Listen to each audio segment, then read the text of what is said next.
Hola, hoy hablaremos sobre la adquisición y desarrollo del lenguaje.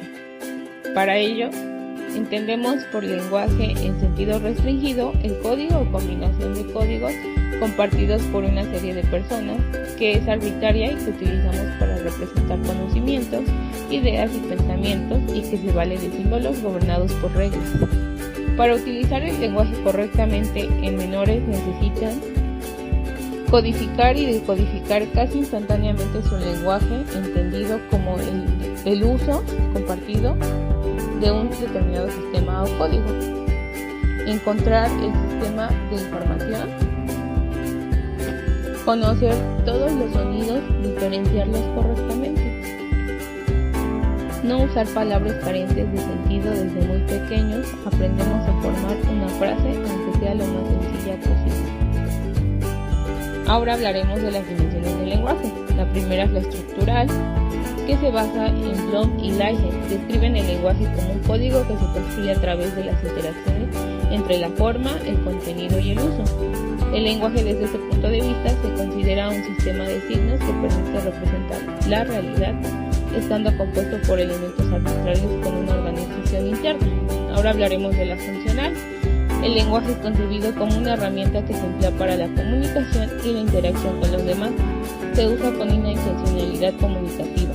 Y la comportamental se refiere al lenguaje como comportamiento que realizan uno o varios hablantes y uno o varios oyentes cuando codifican y decodifican mensajes lingüísticos, empleando un código común que aprenden progresivamente.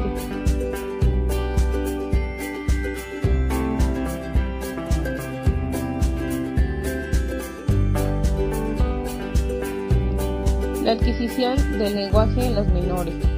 En las aptitudes visuales es la observación mutua, seguimiento visual y observación referencial. En las aptitudes auditivas está la localización del sonido y prestar atención a los sonidos.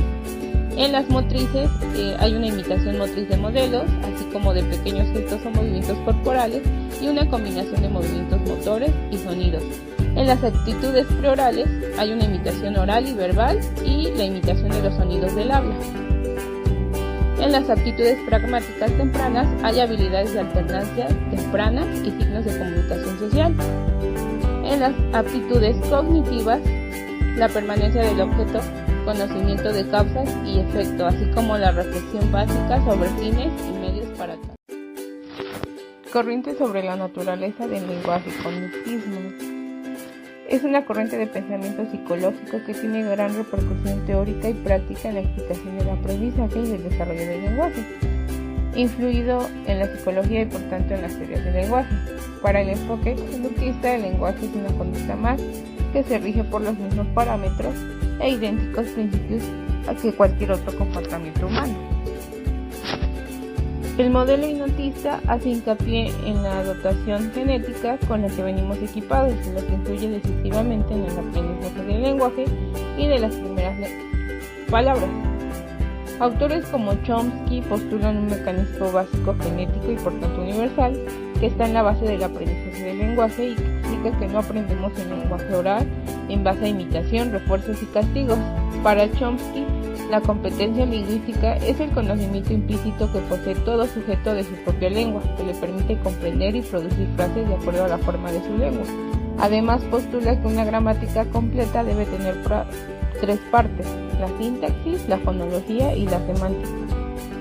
Por otro lado está la teoría cognitiva, la que supera los problemas de los modelos anteriores, destacando la importancia de los procesos internos en el aprendizaje del lenguaje. Para Piaget, el autor más representativo de este modelo teórico, el desarrollo cognitivo es imprescindible para el óptimo desarrollo del lenguaje. Para que el niño alcance el desarrollo mental adecuado, es fundamental que atraviese desde el nacimiento diferentes y progresivas etapas de desarrollo cognitivo que suceden en serie, es decir, no comienza una etapa hasta que no haya finalizado la anterior con la madurez suficiente para continuar avanzando. El primer habla del niño es egocéntrica, porque está condicionada por el desarrollo cognitivo, que en esta etapa está inmerso en el pensamiento centrado en sí mismo. Solamente usa el lenguaje oral para expresar sus pensamientos y no para comunicarse socialmente con otras personas. Simplemente son reflexiones de sus propios pensamientos e intenciones. Dentro de las etapas del desarrollo cognitivo nos detenemos en la que corresponde a las edades de 4 a 6, 7 años, que Piaget denomina pensamiento intuitivo. Por otro lado está el enfoque interaccionista. Dentro de este enfoque podemos considerar un elevado número de teorías explicativas, entre las que vamos a resaltar dos: el interaccionismo de Brunner y el modelo sociocultural o sociohistórico de Vygotsky. Brunner, en el habla del niño, describe la adquisición del lenguaje de los menores y concluye que al menos debe adquirir la sintaxis, es decir, la forma correcta de expresión del lenguaje. El niño que está adquiriendo el lenguaje, la gramática, la imitación, los significados y la función comunicativa. Y por último está el enfoque pragmático. Este estudia el uso del lenguaje en los contextos educativos y lingüísticos, con los que saca a luz algunos factores y relaciones entre variables lingüísticas que no se habían tenido. Componentes del lenguaje. La fonología es el estudio del material sonoro y de los fonemas. La morfología se refiere a analizar las unidades mínimas o morfemas que sirven para expresar significados y cumplen un papel esencial en la organización de la oración y el establecimiento de las relaciones entre los elementos de la oración. La sintaxis es el estudio del orden y las relaciones de dependencia que existen entre los elementos de la oración. La semántica trata del significado de las palabras y de las oraciones, así como la pragmática, que es el estudio del funcionamiento del lenguaje en su contexto social, situacional y comunicativo. En conclusión, la estimulación del lenguaje en los niños en el aula infantil debe trabajarse como parte de su desarrollo integral, como se ha defendido en este capítulo. El lenguaje es un aspecto central a trabajar, pero no tiene sentido intentar fraccionarlo y aislarlo del resto de acciones y procesos en estas edades. De un lado interesa observar el lenguaje en cada niño individualmente, pero también cómo eso evoluciona en su relación con otros, con su mesa de trabajo y con el gran grupo de clase, su expresión en diferentes contextos, llevando a cabo distintas tareas. Por otro lado, el aula de clase de infantil se presenta como un lugar privilegiado para la detección de posibles problemas articulatorios, de expresión, emocionales y neurológicos. Por ello hemos detallado algunos de los componentes del lenguaje y su evolución desde los 3 a los 6 años. En ningún caso debe tomarse la evolución de la mayoría de los niños como una norma a seguir por todos los pequeños, ya que algunos presentan una maduración más rápido o algo más lenta que el resto. Por tanto, se debe tener en cuenta el desarrollo del lenguaje sin desligarlo del desarrollo cognitivo a estas edades.